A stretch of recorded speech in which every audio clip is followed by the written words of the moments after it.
രുചിക്കൂട്ട്.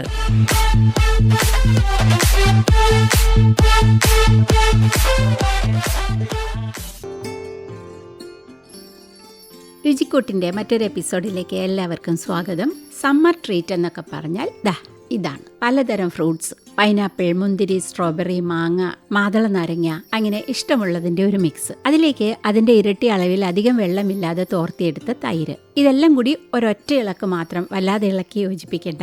എന്നിട്ടത് മാറ്റിവെക്കുക. ഒരു തവി കൊണ്ടോ ഐസ്ക്രീം സ്കൂപ്പ് കൊണ്ടോ കോരി ട്രേയിൽ ഒരു ബട്ടർ പേപ്പർ വെച്ചിട്ട് ഫ്രീസ് ചെയ്യുക. ഇനി കുറച്ച് ഡാർക്ക് ചോക്ലേറ്റ് എടുത്തിട്ട് ഡബിൾ ബോയിൽ ചെയ്തൊരുക്കണം. കട്ടിയായ ഫ്രൂട്ട് മിക്സ് ഇതിൽ മുക്കിയെടുക്കുക. മിക്സിൽ അല്പം തേൻ വേണമെങ്കിലും നമുക്ക് ഉപയോഗിക്കാം. സ്പ്രിങ്കിൾസ് കൊണ്ടോ ചോക്ലേറ്റ് സോസ് കൊണ്ടോ ഒക്കെ ഡെക്കറേറ്റ് ചെയ്ത് ഒന്നുകൂടി ഫ്രീസ് ചെയ്യാൻ വെക്കണം, ഒരു 10-15 മിനിറ്റ്.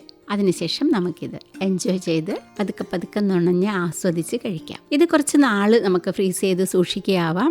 യോഗേർട്ടും സെറ്റ് കേർഡും ഗ്രീക്ക് യോഗേർട്ടും നമുക്കിതിനു വേണ്ടി ഉപയോഗിക്കാം. തൈരിന് വളരെയധികം ഗുണങ്ങളുണ്ട്. പ്രോട്ടീൻ, കാൽഷ്യം എന്നിവയാൽ സമ്പന്നം. പ്രോബയോട്ടിക്കുകളുടെ ഗുണങ്ങൾ ഏറെ ചർച്ച ചെയ്യപ്പെടുന്ന കാലമാണത്. അതുകൊണ്ട് വയറിന്റെ ആരോഗ്യമാണ് സ്വാസ്ഥ്യത്തിന്റെ അടിസ്ഥാനമെന്നാണ് ഇപ്പോൾ എല്ലാവരും പറയുന്നത്. അപ്പം ആയുസിന്റെ വേദവും ഇത് തന്നെയാണ് പറഞ്ഞിരുന്നത്. അതിന് ഇതുപോലെ പുളിപ്പിച്ച ഫെർമെന്റഡ് ആഹാരങ്ങൾ നല്ലതാണ്. പക്ഷെ പുളിപ്പിക്കൽ എപ്പോഴും സുരക്ഷിതമായ സാഹചര്യത്തിലാവണമെന്ന് മാത്രം. അപ്പോഴാണ് എനിക്കിപ്പോൾ ഒരു കാര്യം ഓർമ്മ വരുന്നത്. പണ്ട് അരി കഴുകിയ വെള്ളവും, അതായത് 2ാമത്തെയും 3ാമത്തെയും നേർപ്പിച്ച പഴങ്കഞ്ഞി വെള്ളവും കൂടി യോജിപ്പിച്ച് ഒരു കലത്തിൽ വെച്ച് 3ാം ദിവസം അതിൽ നമ്മൾ സംഭാരത്തിൽ നാരകത്തിന്റെ ഇല, കറിവേപ്പില, മുളക്, ഇഞ്ചി, ഉള്ളി ഇവയൊക്കെ ഇടുന്ന പോലെ ഇടിച്ചെടുത്ത് കാടി എന്ന് വിളിക്കുന്ന രീതിയിൽ ഒരു പാനീയം വേനൽക്കാലത്ത് കുടിക്കാൻ വേണ്ടിയിട്ട് വെല്ലുമിച്ച് തരുന്നത് ഓർമ്മ വരുന്നുണ്ട്. റിസർച്ചിന്റെ പിൻബലമില്ലാതെയുള്ള ആരോഗ്യ പാനീയങ്ങളും ശീലങ്ങളുമായിരുന്നു നമ്മുടെ പാരമ്പര്യം. ഇപ്പോൾ എന്തും മോഡിഫൈ ചെയ്താലേ എല്ലാം കഴിക്കൂ എന്നായി. അതുകൊണ്ട് പഴമയുടെയും ആധുനികതയും കൂട്ടായിട്ടുള്ള ഒരു പ്രോബയോട്ടിക് റെസിപ്പിയാണ് ഇന്ന് പറഞ്ഞു തന്നത്.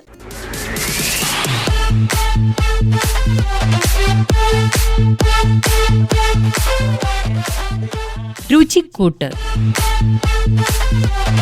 നിർവഹണം ലീന.